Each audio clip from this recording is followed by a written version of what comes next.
Welcome to Local SEO in 10. This is your go-to podcast for answers about how you can grow your local business online, easily and quickly. Brought to you by local SEO experts, Magnified Media in Walnut Creek, California.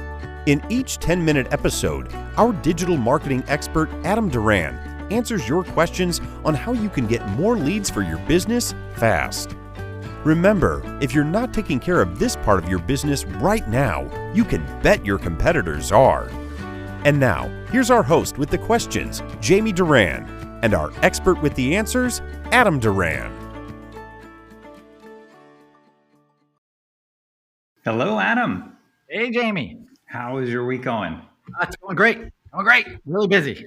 Great. Sound excited? I am excited too about this week's topic. Yes. Today, we're going to actually start a multi-part series about how to dominate local search in 2023 because everything is changing. I know we've done podcasts on this before, but they were in years past. So sometimes guess what? Stuff gets out of date. So I want to update those. All right. So today we're going to be talking about the first one, and that's your Google business profile and how to optimize it to make sure you get this taken care of. So this is one of very, very important lead generator for your business. So we want to make sure that everything is done absolutely correctly on this Google business profile. Okay? Great. I'm going to sharpen my pencil, take notes. All right. I got a lot to go through, so we'll go fast. Make sure that you have one, right? First, claim, register, do all the verification that they ask. It could be phone call, it could be postcard, it could be video, or it could be a combination of all of those, which I've had the pleasure of having to do before.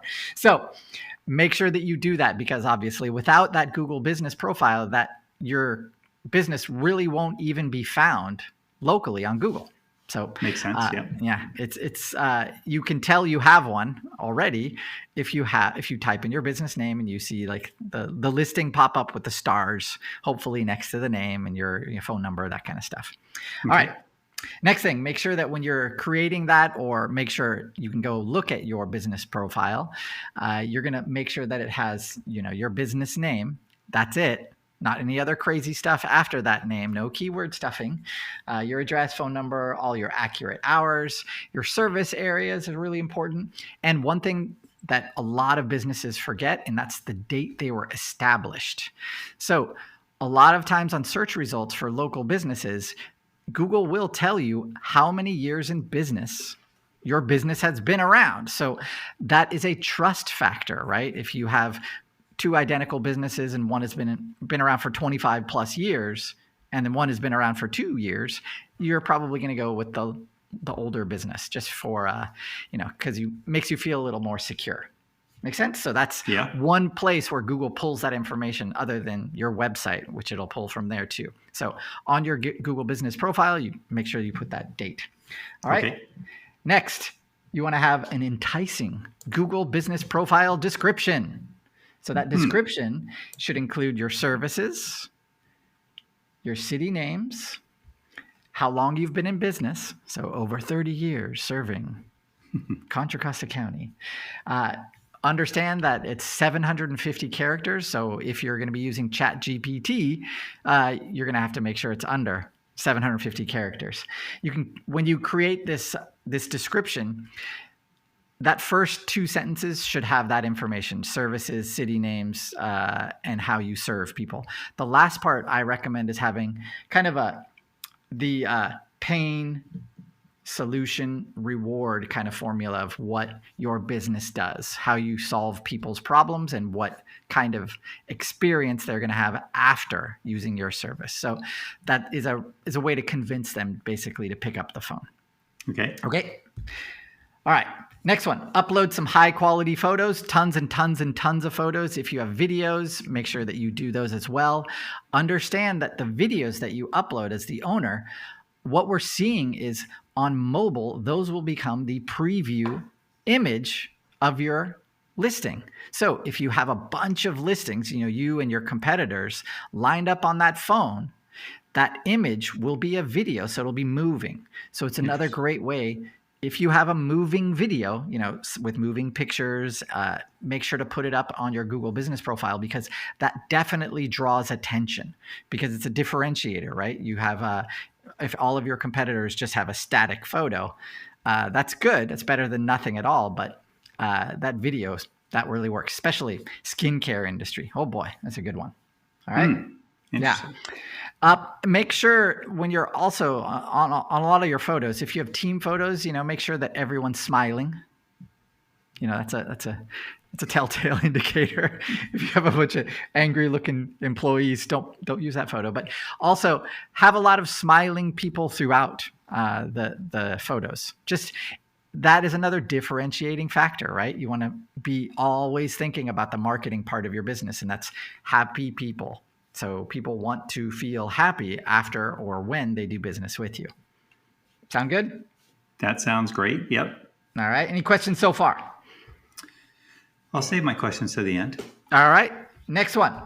So you do next thing you're going to do is make sure that you have chosen the most relevant category as your primary category on Google. So I know your business, maybe you're a general contractor. You do a ton of different things. What is the biggest money-making activity or category that you do? Choose that one, and then select the other ones for your secondary categories. Try not to go overboard. Don't choose like 10 categories. Choose one main one, maybe 3 subcategories. The reason is the more subcategories that you choose, it weirdly, in my experience, dilutes the power of your listing. And I know it sounds crazy, but it does. You might hear advice to the contrary, but just in my experience, having one category as your primary and then 2 or 3 subcategories is best. Okay.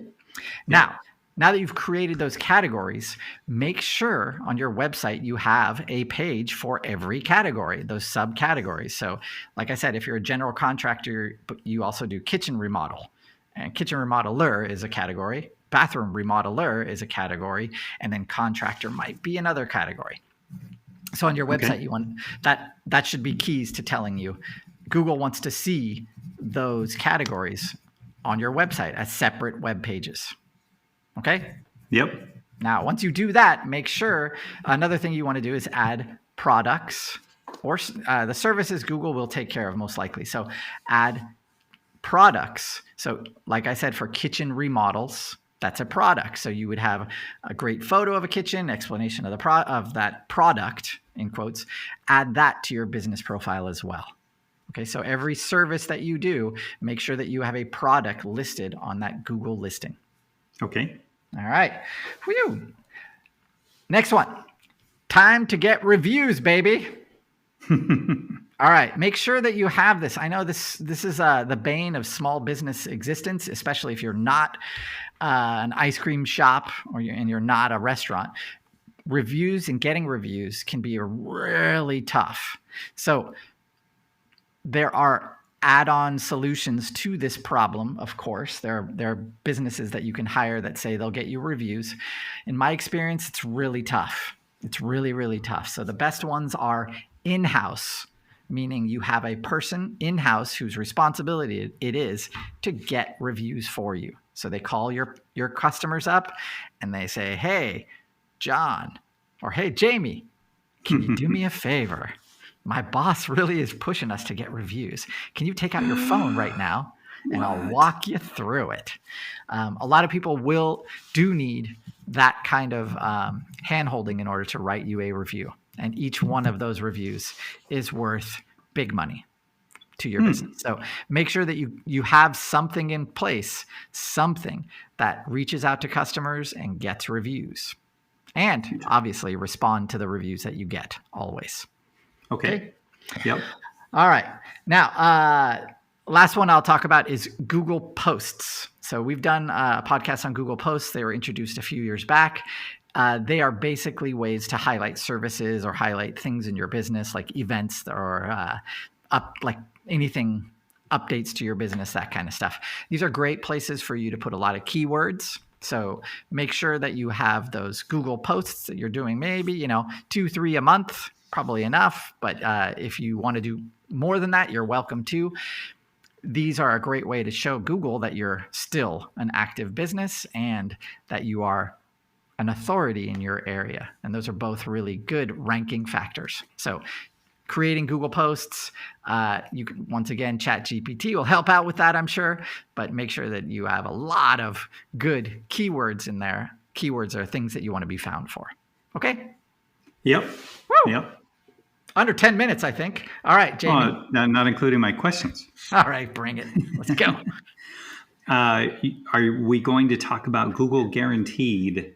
No, because those are Google ads. This is your Google business profile is all organic. So Google Guaranteed is part of the Google Ads network. So okay. I have done a podcast on Google Guaranteed before. And if you want to look for it in the show notes, you can. We'll link it there too. Yeah. Yeah. I just, if, would you recommend doing that part as well, since you're doing your Google business profile? You can think about doing that. One thing that, Google Guaranteed, they're great as long as you have tons of 5-star reviews. If you have 2 and your competitor has 1,000, it's just a waste because nobody's going to call you because they see both of those businesses together and it's just a no-brainer to call the other one. Unless you use Google Ads.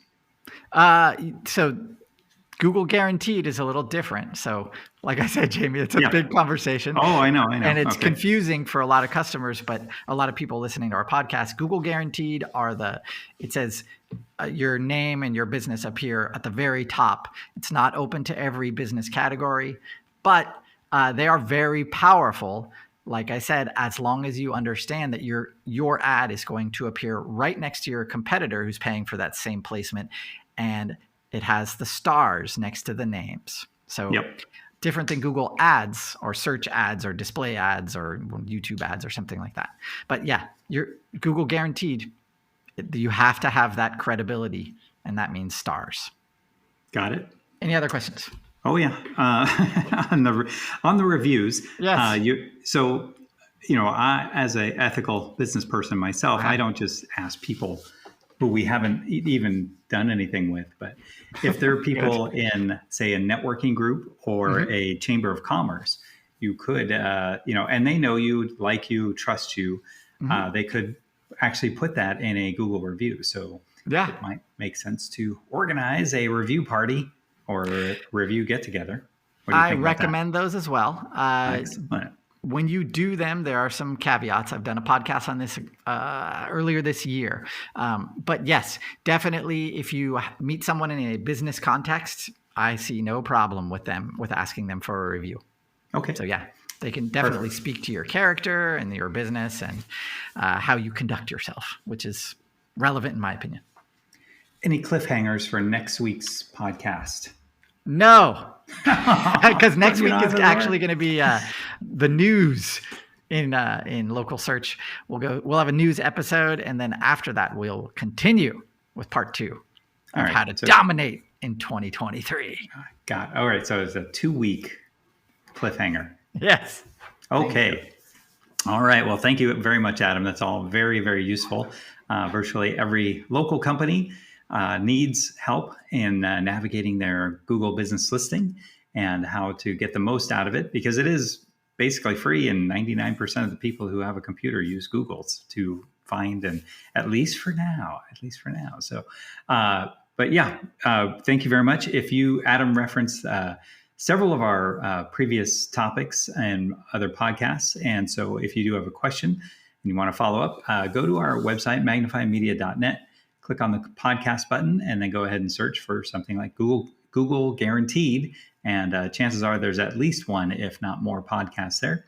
And then wherever you're listening to this podcast, feel free to like, share, and review this, especially the share part, because it's how we grow and how we can reach more business customers and help them get the most out of their Google as well. We'll see you next week. Thank you. That's all for now. Thanks for listening to this episode of Local SEO in 10 with Google local marketing expert Adam Duran. Join us each week for answers to your questions on how to best harness the power of the internet to grow your business. Speaking of questions, got some? Message us through our Facebook page, Local SEO in 10, and we'll be sure to give you your answer on an upcoming episode. This episode of Local SEO in 10 is brought to you by Magnified Media, the leading online marketing agency in Northern California, who invite you to grow your business by magnifying your online visibility and credibility. Visit them on the web at www.magnifiedmedia.com. Magnify your business, magnify your profits.